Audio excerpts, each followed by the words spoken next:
मसीह में मेरे प्रिय भाई बहनों, आप सभी को जय मसीह। यीशु का आगमन का दूसरे भाग में मैं आप सभी का स्वागत करता हूँ। आइए हम कुछ और सवालों को आज सीखेंगे और उनका उत्तर भी हम बाइबल से देखेंगे। तो आज के इस भाग में जो पहला सवाल है वो ये है। अंत तक जरूर बने रहे मेरे प्रियो और कमेंट करके जरूर बताएं कि आपने क्या सीखा है मेरे प्रियो। आइए हम शुरू करें। तो आज के भाग का पहला सवाल ये है, यीशु कैसे वापस आए। तो मेरे प्रियो, इसके लिए मैं पढ़ना चाहता हूँ आपके सामने प्रेरितों के काम 1 अध्याय 9 वचन से लेकर। यह कहकर वह उनके देखते देखते ऊपर उठा लिया गया और बादल ने उसे उनकी आंखों से छिपा लिया। उसके जाते समय जब वे आकाश की ओर ताक रहे थे तो देखो, 2 पुरुष श्वेत वस्त्र पहने हुए उनके पास आ खड़े हुए और उनसे कहा, हे गलीली पुरुषों, तुम क्यों खड़े आकाश की ओर देख रहे हो। यही यीशु जो तुम्हारे पास से स्वर्ग पर उठा लिया गया है, जिस रीति से तुमने उसे स्वर्ग को जाते देखा है, उसी रीति से वह फिर आएगा। तो मेरे प्रियो, यहाँ पर हमने इसके उत्तर को देखा। आइए हम दूसरा सवाल जो है हमारा वो ये है, क्या स्वर्गदूत यीशु के साथ वापस आएंगे। इसके उत्तर में मैं पढ़ना चाहूँगा मत्ती 16:27। मनुष्य का पुत्र अपने स्वर्गदूतों के साथ अपने पिता की महिमा में आएगा और उस समय वह हर एक को उसके कामों के अनुसार प्रतिफल देगा। अगला वचन मत्ती 24:31। वह तुरी के बड़े शब्द के साथ अपने दूतों को भेजेगा और वे आकाश के इस छोर से उस छोर तक चारों दिशाओं से उसके चुने हुओं को इकट्ठा करेंगे। अगला वचन मत्ती 25:31। जब मनुष्य का पुत्र अपनी महिमा में आएगा और सब स्वर्गदूत उसके साथ आएंगे तो वह अपनी महिमा के सिंहासन पर विराजमान होंगे। तो मेरे प्रियो, यीशु मसीह स्वर्गदूतों के साथ वापस आएंगे। तो आइए हम आगे बढ़ते हैं तीसरे सवाल की ओर। दूसरे आगमन पर धर्मी का क्या होगा मेरे प्रियो। इसके लिए मैं आपके साथ पढ़ना चाहता हूँ पहला थिस्सलुनीकियों और उसका 4 अध्याय का 16 और 17 वचन। क्योंकि प्रभु आप ही स्वर्ग से उतरेगा, उस समय ललकार और प्रधान दूत का शब्द सुनाई देगा, परमेश्वर की तुरही फूंकी जाएगी और जो मसीह में मरे हैं वे पहले जी उठे। 17 वचन।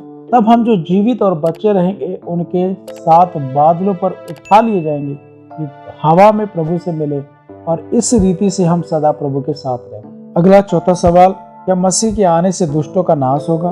उसके लिए मैं पढ़ना चाहता हूँ प्रकाशित वाक्य 6 अध्याय का 15 से 17 वचन। तब पृथ्वी के राजा और प्रधान और सरदार और धनवान और सामर्थी लोग और हर एक दास और हर एक स्वतंत्र पहाड़ों की खो में और चट्टानों में जा छिपे और पहाड़ों और चट्टानों से कहने लगे, हम पर गिर पड़ो और हमें उसके मुंह से जो सिंहासन पर बैठा है और मेमने के प्रकोप से छिपा लो, क्योंकि उनके प्रकोप का भयानक दिन आ पहुंचा है। अब कौन ठहर सकता है। ये मेरे प्रिय उसका उत्तर है। आइए हम बढ़ते हैं अगले सवाल की ओर।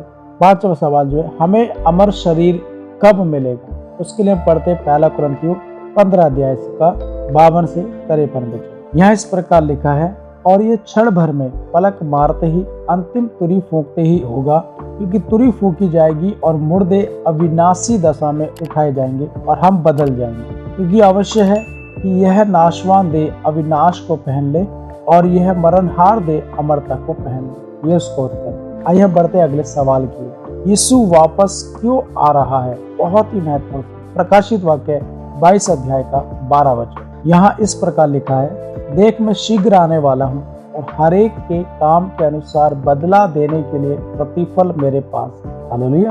एक और वचन को हम देखते हैं मत्ती 25 अध्याय का 34 वचन। यहाँ पर इस प्रकार लिखा है, तब राजा अपनी दाहिनी ओर वालों से कहेगा, हे मेरे पिता के धन्य लोगों, आओ तो राज्य के अधिकारी हो जाए जो जगत के आदि से तुम्हारे लिए तैयार किया है। मेरा प्रियो, यीशु किसी भी चीज से बढ़कर आपके साथ समय बिताना चाहता है। वह आपको अपने साथ स्वर्ग लौटने के लिए आमंत्रित करता है मेरे, ताकि आप बिना किसी आंसू, दर्द या पीड़ा के अनंत काल का आनंद उठाएं। आपको मसीह के निमंत्रण को स्वीकार करना से कौन रोक सकता है मेरे।